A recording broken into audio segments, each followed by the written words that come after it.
ثم قال إمامنا الجزري رحمه الله: وفي الأسماء غير اللام كسرها، وفي ابن مع ابنة امرئ واثنين، وامرأة واسم مع اثنتين. ما معنى هذا الكلام؟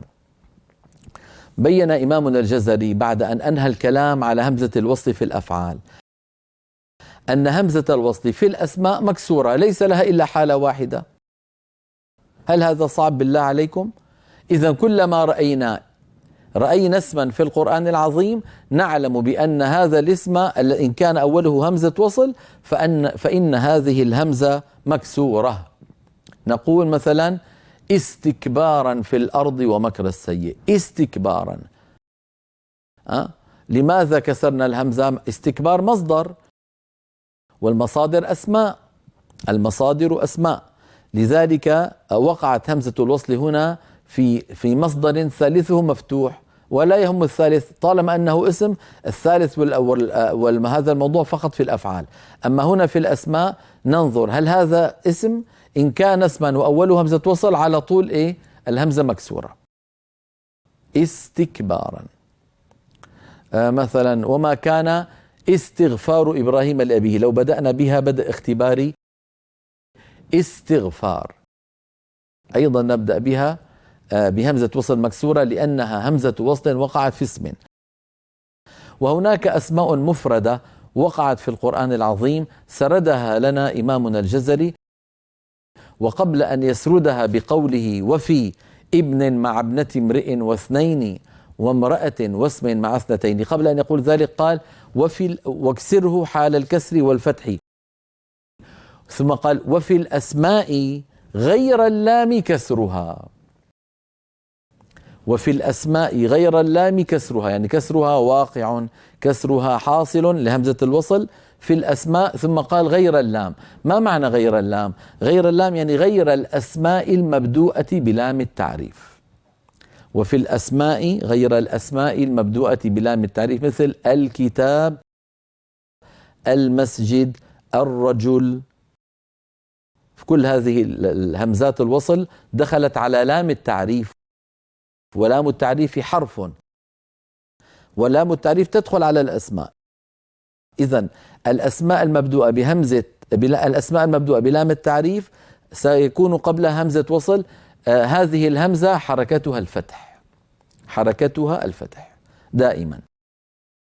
الكتاب، الرجل، المسجد. لما؟ لأن الفتح كما يقول علماء اللغة أخف الحركات، الفتح أخف الحركات. ولام التعريف كثيرة الدور في الكلام، فما يكثر دوره في الكلام يعني يختص عادة بأسهل الحركات حتى يكون هناك اقتصاد في الجهد العضلي للمتكلم. إذن همزة الوصل في الأسماء دائما مكسورة إلا الأسماء المبدوءة بلام التعريف، فإن همزة الوصل فيها مفتوحة، ولام التعريف حرف كما ذكرت. ما قلته الآن نستطيع أن نرى في اللوحات، ونرى الكلمات المفردة التي ذكرها إمامنا الجزري رحمه الله وقد جاءت في القرآن العظيم، وكلها يبدأ بها بدءا اختباريا أو ما في اضطراري. لا أحد يبدأ مضطرا. الاضطرار أيها الإخوة فقط في الوقف. لما كنا نتكلم نقول وقف اضطراري أو اختباري، الوقف، لكن البدء لا يكون البدء اضطراري. ما أحد يبدأ إلا مختار، إلا حرا مختارا، لكن يكون اختباريا. كيف يكون اختباريا؟ بأن يسأل الأستاذ تلميذه: كيف تبدأ بكذا؟ بدأ اختباري من أجل المعلومة. نرى على اللوحة قول إمامنا الجزري في البيت 102: واكسره حال الكسر والفتح. هذا تابع للأفعال التي ذكرناها. ثم قال: وفي الأسماء غير اللام كسرها، يعني كسرها حاصل، كسرها حاصل همزة الوصل في الأسماء إلا الأسماء المبدوءة باللام فإنها تكون مفتوحة دائما. نرى على اللوحة حركة همزة الوصل عند البدء بالأسماء. تكون همزة الوصل في الأسماء إلا المبدوء منها بلام التعريف مكسورة دائما، نحو استكبارا، استغفار، ابن مريم، اسمه المسيح، امرأة. لاحظتم كل هذه الكلمات الأسماء التي مرت معنا همزة الوصل في أولها مكسورة. نرى في السطر الأخير من اللوحة: أما الأسماء المبدوءة بلام التعريف فسيأتي الحديث عنها في اللوحة التالية.